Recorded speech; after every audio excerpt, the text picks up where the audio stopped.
Okay, hi guys. This is the second part of my long necklace, like lariat, with Druze agate, and I'm making a tassel.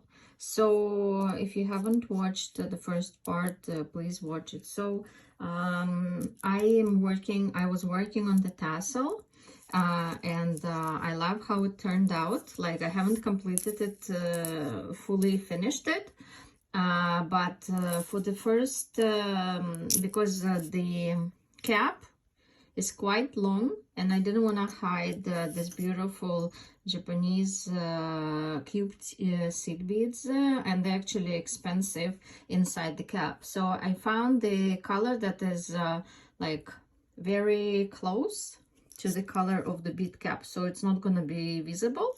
You'll just see some shine or something, because the cap has small, like there's some holes, because it's like a flower.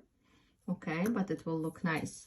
So I made 10 of them. I haven't even measured those inside, but I use this wonderful thread.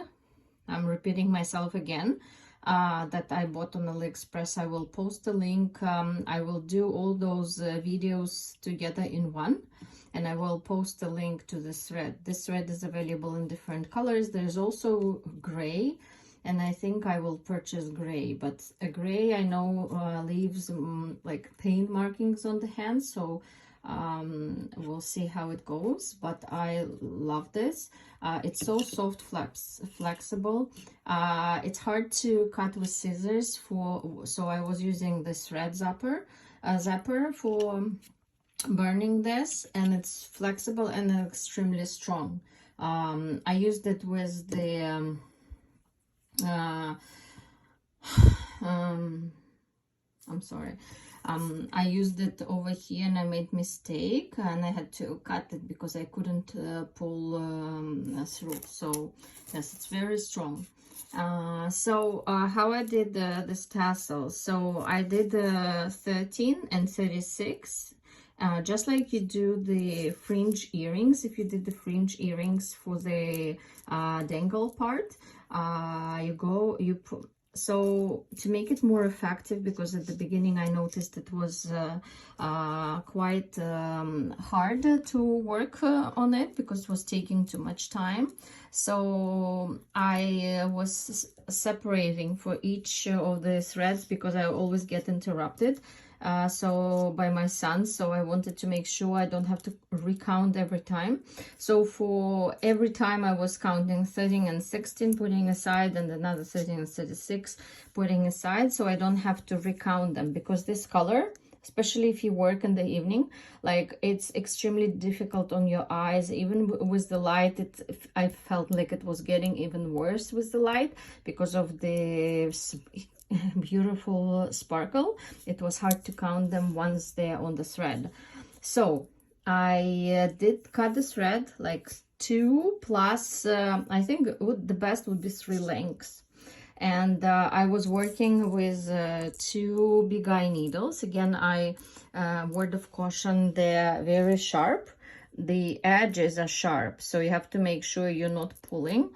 So sometimes I had to use the pliers to pull the thread through when I was going second time. So I did put I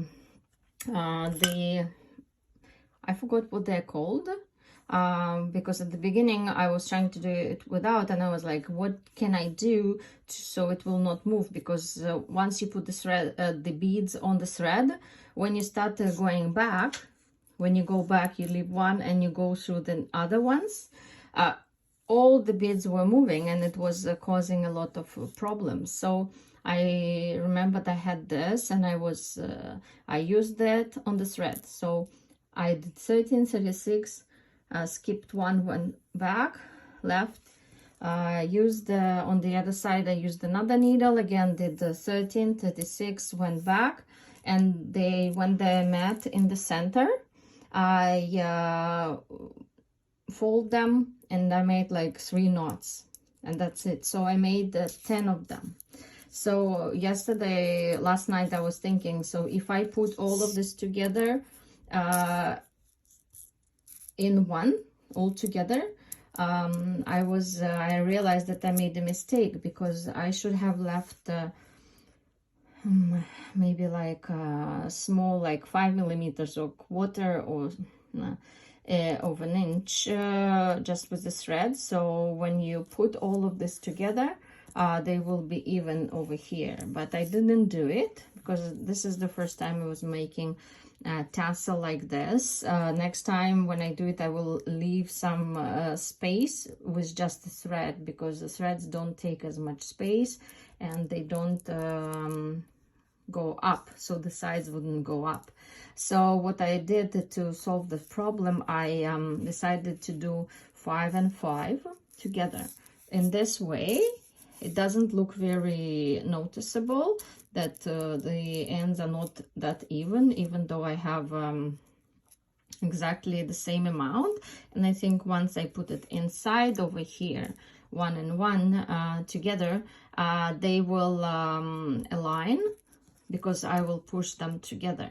So I will do it like this. So I think I will make a lot of knots over here, and I will put a jump ring, or maybe I'll just do a pin into pin wrap. And then I decided I'm going to use the same thread to wrap around a few times and make a few knots. And I think I will put a dip of glue over here. So, and oh, I forgot to mention that when I was working on one, I would do like 3 knots, and then that's why you need to have longer ends. So it's easier. And then just like with the fringe earrings, you want to go back and cut the thread somewhere, so it's not there is a lower chance that this will pop up and everything will fall out. The seed beads will fall out and break. So I went back. That's why I want to do some dip of very point, using a good